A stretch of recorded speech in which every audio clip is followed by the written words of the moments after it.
নমস্কার বন্ধুরা, আমি সোনালি রেসিপিতে তোমাদের সকলকে জানাই স্বাগত। আজ বানাবো তালের ফুলকি বা তালের বড়া। শাশুড়ি মায়ের হাতের রেসিপি আজকে তোমাদের সাথে শেয়ার করব। হ্যাঁ, জানি অনেকে বানাতে পারো বা হয়তো কেউ বানাতে পারো না, কিন্তু সবার হাতে রেসিপি বা পদ্ধতি আলাদা হয় একটু হলেও। আশা করছি ভালো লাগবে। সম্পূর্ণ রেসিপিটা দেখার জন্য অনুরোধ রইল। প্রথমে তাল দুটি খোসা ভালো করে ছাড়িয়ে নেব।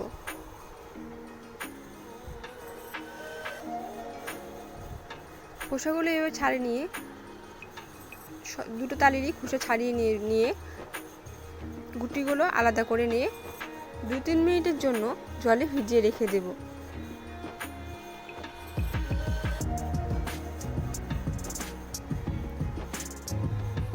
তাতে হবে এটা কি, তালের যে তেতো ভাবটা থাকে সেটা কেটে যাবে। 2-3 মিনিট রাখলেই হবে।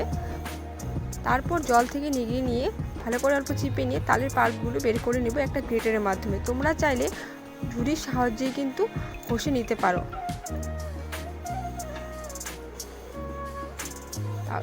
এই পদ্ধতিতে করো তাহলে কিন্তু খুব সহজভাবেই কিন্তু তালের রসগুলো বের হয়ে যায়। দেখো, আমি দেখিয়ে দিচ্ছি কিভাবে করে জলের থেকে তালের গুটলিগুলো উঠিয়ে নিয়ে হাতের সাহায্যে এরকম জলগুলো এক্সট্রা যেগুলো জল আছে সেগুলো বের করে নিয়ে তারপরেই কিন্তু গ্রেটারের মাঝে চিপে নেবে, তাহলে ভালো রস বাড়াবে। তালের পাল্পগুলো বার করা হয়ে গেছে। তারপরে আটা চালনির সাহায্যে আমি কিন্তু তালের এই যে পাল্পগুলো আছে ভালো করে ছেঁকে নিয়ে রসগুলো বের করে নেব। তাতে কি হবে, ছাপা বা গুটলি যেটা থাকে উপরে ছাপা অংশটা, এটা কিন্তু থাকবে না। পুরো মিহিভাবে কিন্তু মিশ্রণটা বার হয়ে থাকবে। সম্পূর্ণ রসগুলো এইভাবে ছেঁকে নেওয়ার পর চালনি দিয়ে এবার রেসিপিটা তাহলে শুরু করব আমরা। তালের রসের মধ্যে প্রথমে দিয়ে দিব 1 বাটি সুজি, 1 বাটি আটা দিয়ে প্রথমে এই দুটোকে তালের রসের সাহায্যে প্রথমে মিশিয়ে নেব। তোমরা উপকরণগুলো যে হিসেবে বানাবে সেই হিসেবেই কিন্তু ব্যবহার করবে। আমি কিন্তু দুটো তালের জন্য এই উপকরণগুলো এই মাধ্যমে নিয়েছি।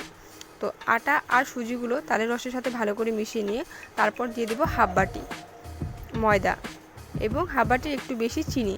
চিনির পরিমাণটা মিষ্টিটা তোমরা কম বেশি তোমরা যেরকম মিষ্টিটা খেতে পছন্দ করো সেই বুঝিয়ে দিবে। সমস্ত উপকরণগুলি ভালো করে একদম মিশিয়ে নিতে হবে।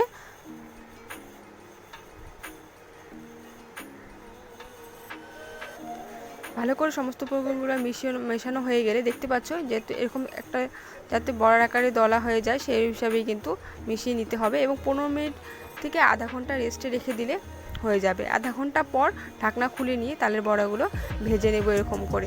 যদি দেখতে পাচ্ছ এরকম গোল গোল গুটলি না হচ্ছে না, তাহলে কিন্তু অল্প আটা বা একটু সুজি মিশিয়ে দিতে পারো।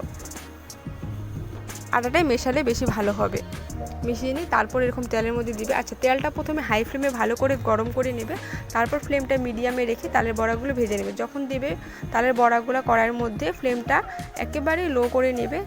বড়াগুলো দেওয়া হয়ে গেলে তারপরে ফ্লেমটা মিডিয়াম করে নিয়ে তালের বড়াগুলো এভাবে ভেজে নেবে।